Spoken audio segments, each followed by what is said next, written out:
Hi everyone, welcome to digital G K classes. तो CTET की classes तो daily होती ही हैं, बट आप सभी के कल बहुत सारे क्वेश्चंस आ रहे थे कि आखिर में किस तरीके से जो है हम सीटेट, अगर हमारा सब्जेक्ट सोशल साइंस है तो उसकी तैयारी स्टार्ट करें। बेसिकली जो आज की वीडियो है ये पूरी इसी पे होने वाली है, क्योंकि आपको पता है कि आपका जुलाई में पेपर है। अभी आपके पास अप्रैल, मई, जून 3 महीने का समय है। तो इस 3 मंथ्स को आप किस तरीके से यूटिलाइज कर सकते हो, और यहाँ पर आपको पूरा स्टार्टिंग से बताया जाएगा कि आप अगर आपने कोई कोर्स नहीं लिया है, कोई किताब नहीं, आप कंफ्यूज हैं कि किस तरीके से सीटेट का एग्जाम आपको क्लियर करना है सोशल साइंस से। क्योंकि पिछली बार भी बहुत सारे ऐसे लोग हैं जिनका एक एक दो दो नंबर से रुक गया था। किसी का फर्स्ट अटेम्प्ट होगा तो किसी का दूसरा या किसी का तीसरा। आज की जो ये वीडियो है वो पूरा बेसिक्स मैं आपको बताने वाली हूँ। पहली बार आए हैं तो चैनल को सब्सक्राइब कर लीजिएगा, क्योंकि सीटेट की क्लासेस होती हैं उसके लिए आपको टेलीग्राम पे जुड़ना होगा। टेलीग्राम पे सारी क्लासेस की मैं पीडीएफ देती हूँ। सबसे पहले यहाँ पर मैं आपको बताना चाहूंगी कि सीटेट जुलाई एक तो बहुत इंपॉर्टेंट है आप सभी के लिए, क्योंकि अगर आपका सीटेट एग्जाम क्लियर नहीं होता है तो आप आगे आने वाली कोई भी जो परीक्षाएं होंगी शिक्षक भर्ती से रिलेटेड, चाहे वो बीपीएससी का हो चाहे सुपर टेट का हो, आप उसमें शामिल नहीं हो पाएंगे। क्योंकि अगर आपका सीटेट ही पास नहीं है तो आप एलिजिबिलिटी पूरी नहीं करेंगे तो फॉर्म किस तरीके से भरोगे। इसलिए आपका ये सीटेट इंपॉर्टेंट है। सबसे पहले यहाँ पर कुछ चीजें तो आपको हमेशा याद रखना है कि बिना प्रीवियस क्वेश्चन और बिना एनसीईआरटी, ये दो ऐसी किताबें हैं। एक आपकी हो गई एनसीईआरटी, ठीक है, एनसीईआरटी, एंड दूसरा आपका प्रीवियस क्वेश्चन। और प्रीवियस क्वेश्चन को आपको बहुत ध्यान से करना होगा, क्योंकि मार्केट में ऐसे बहुत सारी किताबें मिलेंगी जिसमें क्वेश्चंस के जो आंसर होते हैं वो गलत होते हैं। तो इसको भी आपको मैं इसको नेक्स्ट वीडियो में बताऊंगी कि कहाँ से आप प्रीवियस क्वेश्चंस अगर आप बुक से करना चाहते हैं। अदरवाइज मुझे ऐसा लगता है कि अगर आप ऑनलाइन करेंगे ना तो ज़्यादा बेटर होगा, क्योंकि ऑनलाइन में गलतियां कम होती हैं। और अभी फिलहाल के लिए जो है यहीं पर बता देती हूँ, क्योंकि सेल चल रहा है, जब भी सस्ता होता है तो मैं आपको बताती हूँ।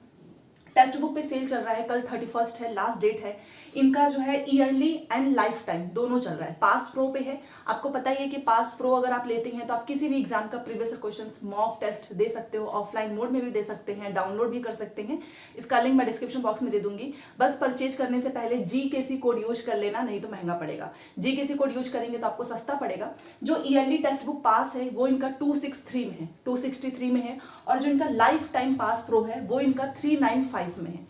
तो ज़्यादा महंगा भी नहीं है। अगर आप एक साल के लिए लेना चाहते हैं तो 263 का पड़ेगा, और लाइफ टाइम मतलब एक बार परचेज करने के बाद से आपको ना खरीदना पड़े तो उसके लिए आप 395 में ले सकते हैं। तो ये एक मुझे ऐसा लगता है पर्सनली कि यहाँ पर ऑनलाइन में गलतियाँ थोड़ी कम होती हैं कंपेयर टू किताब। तो ये आपका जो है कॉल है। बाकी मैंने यहाँ पे सारी डिटेल्स आपको डिस्क्रिप्शन बॉक्स में दी हुई है, आप चेकआउट कर लेना। तो देखो ये मैंने क्यों बताई, क्योंकि अभी जो है मैं आप सभी के लिए जो है नोट्स बना रही हूँ ताकि जल्दी से आप सभी को प्रोवाइड करा सकूँ 1 बाय 1। जैसे हिस्ट्री का कंप्लीट हो जाएगा तो आपको हिस्ट्री का नोट्स मिल जाएगा, बाइलिंगुअल मिलेगा इस बार। और अगर आप उसके बाद आपको ज्योग्राफी, पॉलिटी अलग अलग पूरा चैप्टर वाइज मिलेगा, पूरा कंटेंट।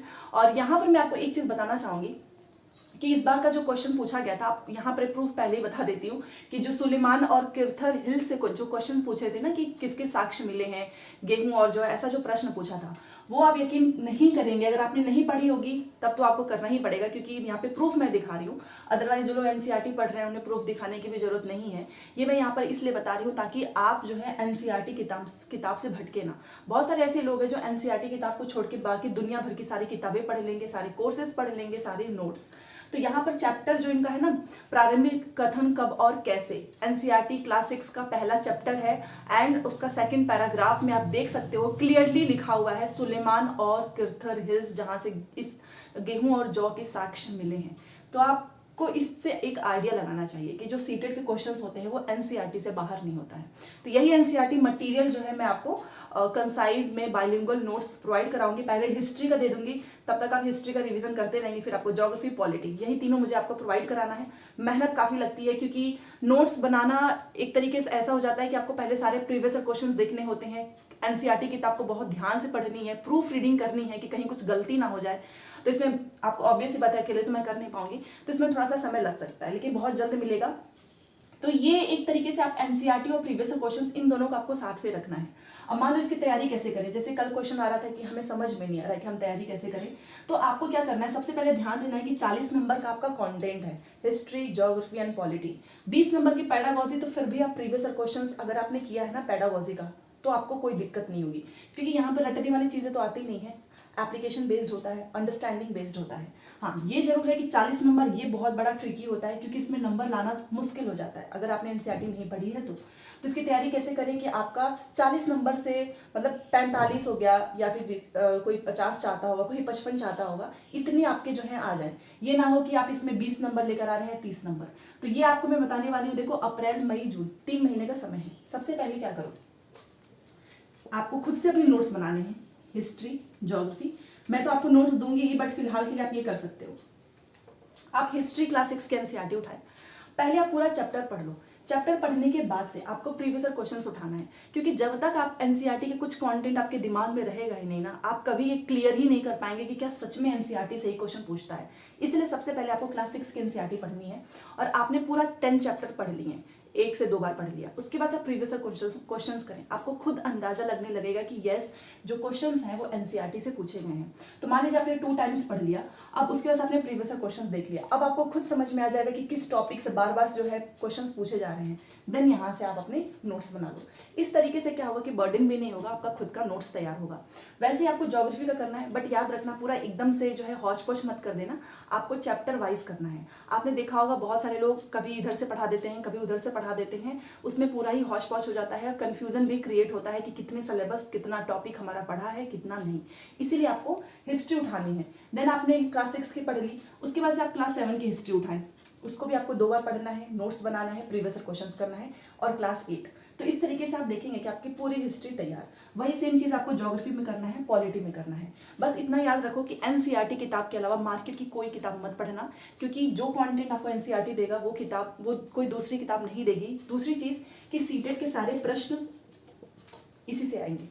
उसके बाद से आपको प्रीवियस क्वेश्चंस करना है, मॉक टेस्ट नहीं करना है, कभी नहीं करना है मॉक टेस्ट, क्योंकि सीटेट ऑलरेडी इतना क्वेश्चंस आपको प्रोवाइड कराता है कि आपको मॉक टेस्ट की जरूरत नहीं होनी चाहिए, और करना भी मत, क्योंकि उसके लेवल में और सीटेट के लेवल में जमीन आसमान का अंतर होता है। ठीक है, देन आप प्रीवियस क्वेश्चंस कीजिएगा। प्रीवियस क्वेश्चंस आपको किस तरीके से करना है, आप एक ही बार एकदम टफ वाला ना उठा ले। अगर आप स्टार्टिंग वाले फेज में हैं कि आप अभी तैयारी स्टार्ट कर रहे हैं, आप थोड़ा सा इजी वाला, मतलब पुराने वाले क्वेश्चन पेपर स्टार्ट करना, वहाँ क्वेश्चन थोड़े इजी हैं। जैसे जैसे वहाँ से करेंगे मोटिवेशन भी बिल्ड होगा, क्योंकि आप क्वेश्चंस कर पाएंगे। मान लो आपने कोई एकदम टफ क्वेश्चंस उठा लिया, आपसे हो ही नहीं रहा है, मोटिवेशन डाउन हो जाएगा, पढ़ने का भी मन नहीं होगा। तो इस तरीके से आपको सीरियल वाइज प्रीवियस क्वेश्चंस करने हैं, कॉपी में नोट करते जाना है, कितना चैप्टर कंप्लीट हुआ है, कितना प्रीवियस क्वेश्चंस कितने करने हैं। खुद का डेली का ये जो है आपको रूटीन फॉलो करनी है। इसके अलावा ऐसी कोई चीज़ नहीं है जिससे कि आपका सीटेट का सोशल साइंस पास हो। ठीक है, और अगर आप सीटेट एसएसटी में जो है, जो आपके बाकी के सब्जेक्ट्स होते हैं, सीडीपी, हिंदी, इंग्लिश, इसमें भले से आप स्कोर कर लो, बट अगर आप सोशल साइंस में स्कोर नहीं करेंगे ना, ऑब्वियस ही बात है नहीं निकलेगा, 1 या 2 नंबर से रुकेगा जरूर।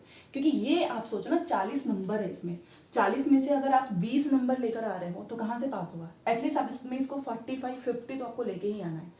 ठीक है, तो अब ये कोई प्रश्न मत पूछना कि तैयारी कैसे करें। तैयारी करने का यही एक फॉर्मूला ही है कि आप एनसीईआरटी पढ़ते जाएं, प्रीवियस क्वेश्चंस लगाते जाएं। 3 महीने का समय है, आप अपने चैप्टर्स को, अपने सारे सब्जेक्ट्स को डिवाइड कर सकते हो, और हर एक, मान लीजिए आपने हिस्ट्री पढ़ा है 10 चैप्टर्स, तो हर वीकली आपको रिवीजन करना है। अगर आपने रिवीजन नहीं किया, नोट्स नहीं बनाए, तो कोई मतलब नहीं है। ठीक है, तो ये सारी चीज़ें मैं आपको बता रही हूँ, क्योंकि इन्हीं सारी स्ट्रेटेजी से पिछली बार बहुत सारे स्टूडेंट्स के सीटेट पास हुए थे, जिन्होंने मेरी इस स्ट्रेटेजी को फॉलो किया था। अगर आप भी करेंगे तो आपका भी सीटेट 100% पास हो जाएगा। पेपर 2, पेपर 1 ईजी होता है, पेपर 2 ही टफ होता है। ठीक है, तो चलिए मिलते हैं नेक्स्ट क्लास में। अगर वीडियो पसंद आता है तो लाइक शेयर सब्सक्राइब कर दीजिएगा। Thanks for watching.